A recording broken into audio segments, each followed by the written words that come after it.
Parce que nos douleurs ne sont pas une fatalité et que le silence a assez duré. Bienvenue dans Mensis Santé Féminine, le podcast qui transforme nos épreuves en solutions et nos doutes en force. Je suis Émilie et ici, on parle de nos corps sans tabou et sans détour.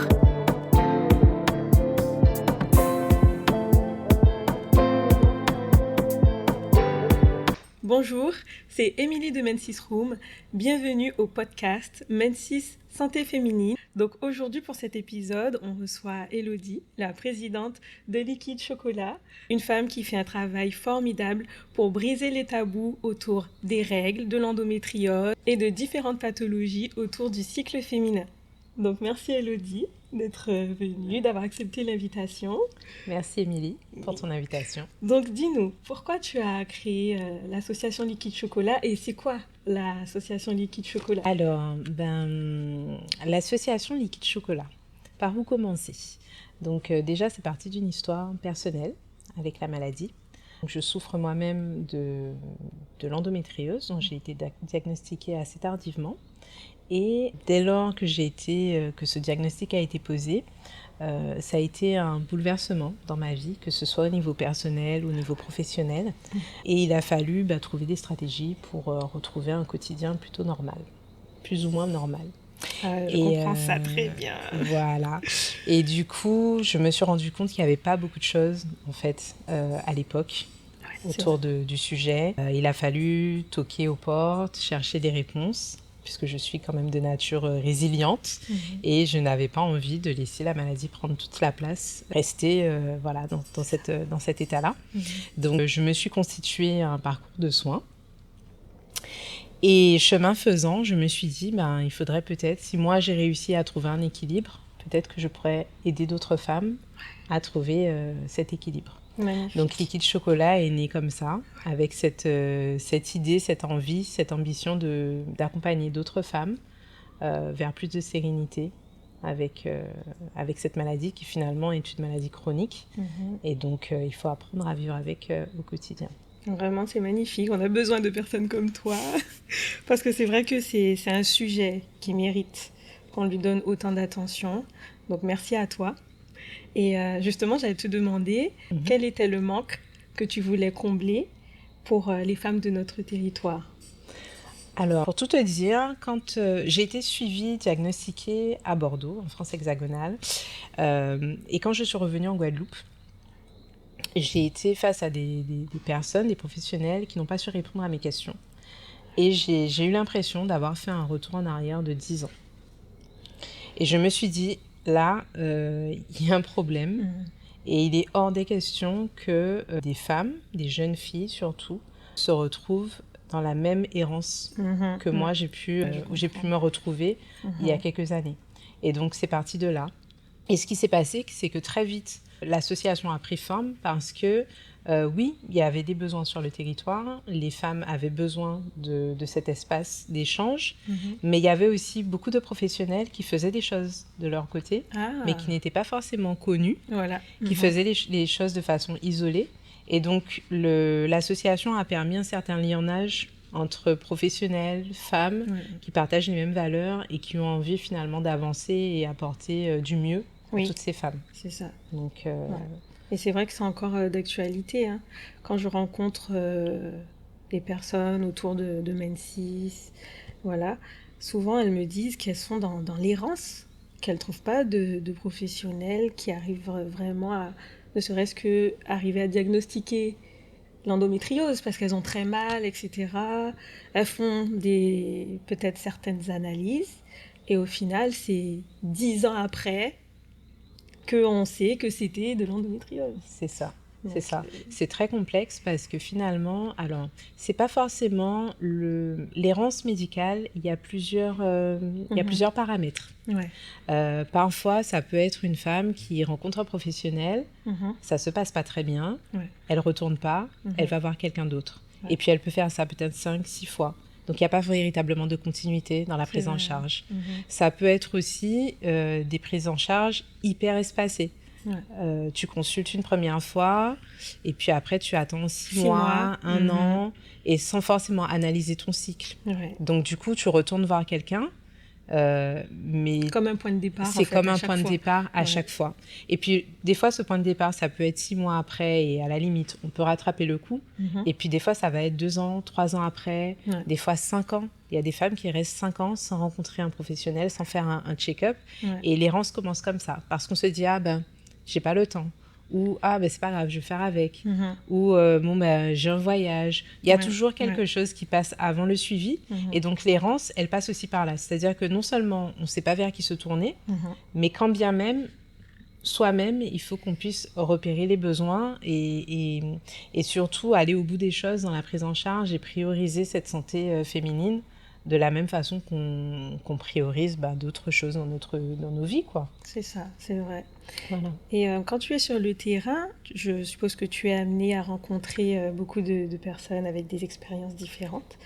Et quelles sont les plus grandes, on va dire les principales difficultés qu'on te confie quand elles arrivent à l'association Liquide Chocolat, du coup?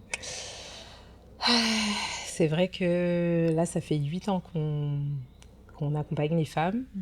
En 8 ans, je pense que j'ai vu plus d'une centaine de femmes. Ce qui revient souvent, c'est l'isolement. Ouais. Les femmes se sentent véritablement seules. Et juste le fait de parler à quelqu'un et d'être entendue, elles se rendent compte qu'elles ne sont plus seules. Ça fait la différence. Voilà. Et souvent, ce sont des femmes qui sont... Je trouve, pour la plupart, elles ont des traits de ressemblance parce que ce sont des femmes qui sont entourées, qui sont joyeuses, qui sont pleines de vie, mais qui sont dans une solitude extrême, incroyable, qu'on ne voit pas en fait. Oui, et ça se voit pas finalement. Voilà. Et j'aime à dire que dans l'association, on a des femmes fortes, puissantes. Et voilà, quand elles viennent à moi, il y a souvent ce décalage que j'arrive à déceler en voyant les propos qu'elles ont et le parallèle avec la vie, l'entourage, la vie sociale. Voilà. Donc il y a beaucoup de femmes comme ça qui témoignent de leur isolement, qui témoignent aussi des difficultés qu'elles ont par rapport à la prise en charge. Comme on le disait tout à l'heure, la prise en charge, vers qui se tourner. Voilà, une fois qu'on a vu le médecin, qu'est-ce qu'on fait après et elles sont toutes dans cette recherche de solutions. Oui. Vraiment. Pas dans la recherche de... Elles n'ont pas des discours de on se laisse aller, mais plutôt qu'est-ce qu'on fait maintenant, comment je peux aller mieux, je veux aller mieux. Voilà, elles sont demandeuses de ça. C'est évident, hein, franchement. Et c'est vrai qu'on parle beaucoup de ce terme, libérer la parole. C'est tellement vrai. Et quand je réfléchis à mon parcours, à quand j'étais petite, par exemple, assez souvent, les parents disaient règle out, tout ce qui concerne les règles, faut pas moun savent biteao, c'est biteao kitao, moun pania savent biteao. Donc, qui fait qu'on a grandi dans ce mode de fonctionnement, de se dire que ça nous regarde que nous. Les gens n'ont pas à savoir que tu as de l'endométriose, que tu as le SOPK, par exemple. Et quand on regarde aujourd'hui, justement, tu en parlais, est-ce que j'allais te demander, justement, pourquoi c'est si important de se regrouper et de parler de sujets autour de notre utérus. Mais quand on voit la solitude c'est ça. qu'il y a derrière... C'est exactement ça. Et c'est vrai que le caractère tabou des règles, alors c'est pas tant le caractère tabou de cacher sa maladie, mais juste cacher ses règles. Oui. Donc déjà, une jeune fille, quand elle a ses règles... faut pas le savoir. Voilà. Ouais. C'est tabou. Et donc, l'approche qu'on a dès l'adolescence avec les règles, ça crée des freins. Et donc, forcément, on va pas plus loin. On va pas plus loin parce qu'on va pas chercher les maladies qui sont derrière. Donc ça, c'est un gros travail qu'on a aussi avec l'association, d'aller au plus près des jeunes pour dédiaboliser les règles. Parce qu'en vrai, les règles, c'est la vie. C'est la vie. Et qu'on se le rappelle, s'il n'y a pas de règles, il n'y a pas de bébé. Exactement. Donc, je dis en ça vrai, c'est vrai, calmons-nous. C'est la base de la vie. Voilà. Mais c'est vrai qu'il y a un gros travail à faire là-dessus parce que voilà, c'est caché et puis c'est quelque chose que tu vis Aussi, je sais pas si toi tu as vécu ça, mais Mhm. quand on était plus jeune, une fois que tu as les règles, ça veut dire que tu peux tomber enceinte. Ouais, Donc du ouais, ouais. coup, voilà, les hommes, c'est à C'est la distance. situation fatale là. Voilà. Donc du coup, tu rentres dans un autre Il y a un truc. avant, il y a un après. Oui, c'est vrai. Voilà. Mhm. Et tout ça, en fait, ça génère encore des tabous autour de la sexualité, des tabous autour des règles. C'est ça. Voilà, moi, je me souviens quand on était au lycée, des anecdotes de filles qui disaient qu'elles étaient tombées enceintes parce elles s'étaient assises sur du sperme. Euh, Je m'en rappelle, purée. voilà. Mais c'est vrai en plus, hein. Voilà. Moi, Mais j'y tout ça, croyais. c'est. Mais vraiment, mais tout le monde.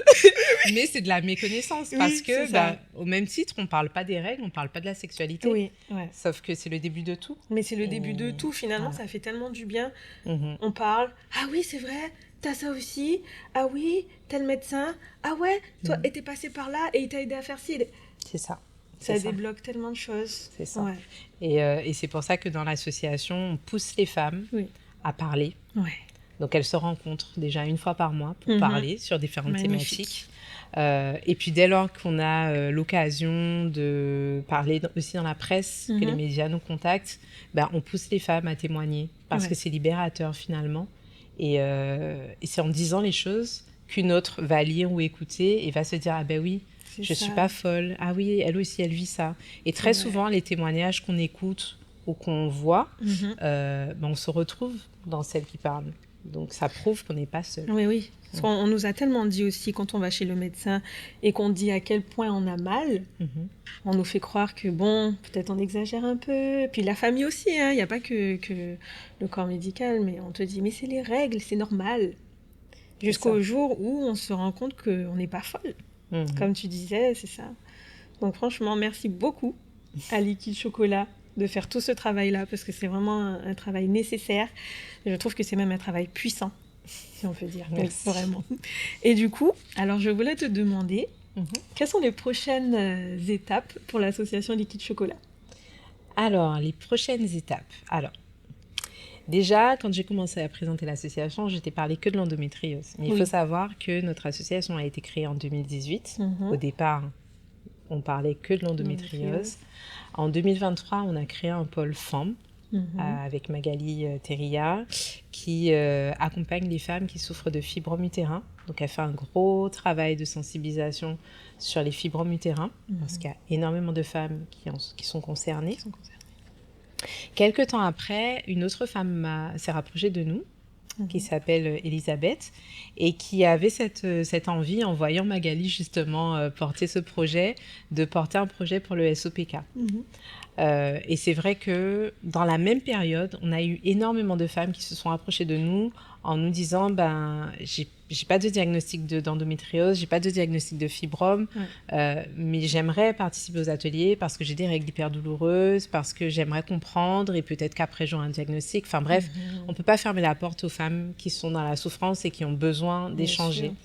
Et j'ai eu cette réflexion de me dire, mais finalement, il n'y a pas de structure en Guadeloupe pour l'instant associative Mhm. qui parle de la santé féminine, qui accompagne les femmes. Mhm. Et donc avec le conseil d'administration, on s'est dit, il faudrait peut-être ouvrir l'association. Donc on a ouvert l'association en 2025 Super. sur la question du SOPK, mais aussi sur la question de la santé féminine, plus globalement, la Ouais. santé sexuelle. Donc on va parler de vraiment tous les sujets, on va accompagner les femmes sur tous ces sujets-là. Allons du premier cycle, à Voilà. comment on explique à une ado Magnifique. ce que c'est que les règles, une jeune fille, jusqu'à la ménopause. Jusqu'à la Parce ménopause. que on a des femmes qui sont en périménopause, et puis même Oui. quand on souffre d'endométriose, on peut avoir une ménopause artificielle. Qu'est-ce que c'est que la Mhm. ménopause? C'est quelque chose qui se prépare aussi. Et donc, on a décidé d'ouvrir l'association sur tous ces sujets depuis 2025. Mhm. Voilà, avec la création d'un pôle sur le SOPK et Magnifique. l'ouverture d'ateliers sur la santé féminine pour toutes les femmes. Voilà, Super. Très bien. Ben, super. Hein, bonne continuation. C'est merci. vraiment beau. Alors, pour les auditrices qui nous écoutent, comment est-ce qu'elles peuvent s'impliquer et aussi trouver du soutien auprès de Liquide Chocolat? Alors, elles peuvent nous contacter directement via les réseaux sociaux, donc en suivant Liquide Chocolat sur Instagram, sur Facebook, sur LinkedIn. On n'est pas encore sur TikTok, mais ça ne saurait tarder. Oui. Parce que C'est la mode. Voilà.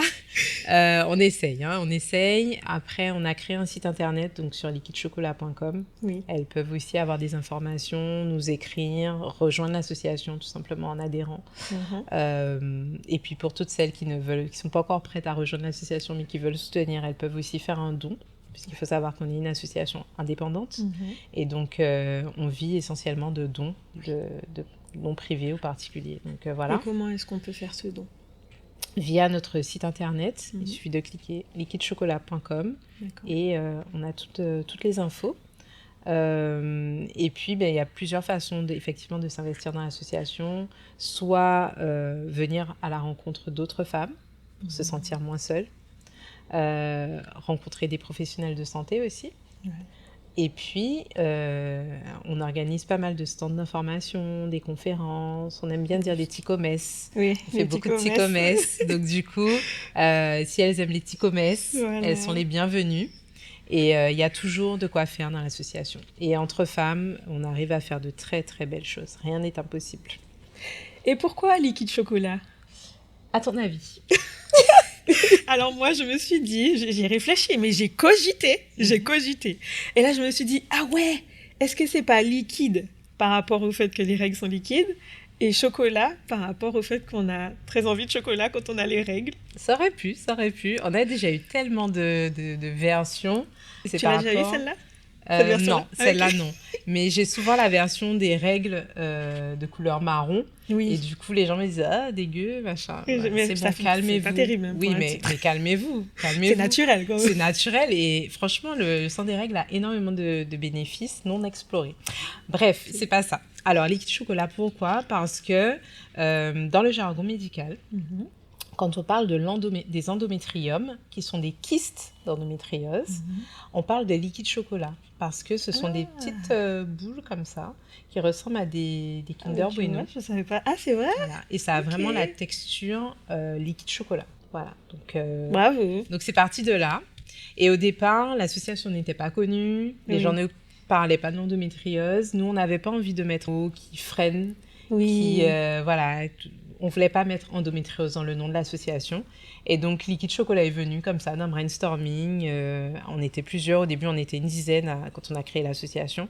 Et Liquide Chocolat, parce que ça suscite la curiosité. Ouais. Et puis, une fois qu'on a dit le mot, on peut expliquer tout de suite ce que c'est que l'endométriose. Et voilà. Et c'est directement lié à l'endométriose en plus. Et dans le jargon médical, les médecins, les sages-femmes, comprennent tout de suite. Le grand public, du coup, on explique. Oui. Alors, il y a des personnes qui sont un petit peu plus réticentes, choquées, parce que voilà. Mais en vrai, c'est le mot. Hein, donc, oui. OK. C'est ça. Ok, voilà. super. Merci beaucoup, Élodie. Merci à toi. Pour ton combat admirable. Merci. Vraiment. Et Mensis Rhum et Liquide Chocolat sont main dans la main. Et c'est vraiment un honneur pour moi et pour mon équipe de vraiment œuvrer pour cette cause et faire en sorte que les femmes restent reines de leur propre corps. Merci. Merci à toi surtout pour le travail que tu fais. C'est super. Avec plaisir. Merci beaucoup d'avoir écouté cet épisode jusqu'ici. Et si vous êtes encore là, n'hésitez pas à mettre un petit cœur jaune dans les commentaires puisque c'est la couleur de Liquide Chocolat. À très bientôt pour un nouvel épisode.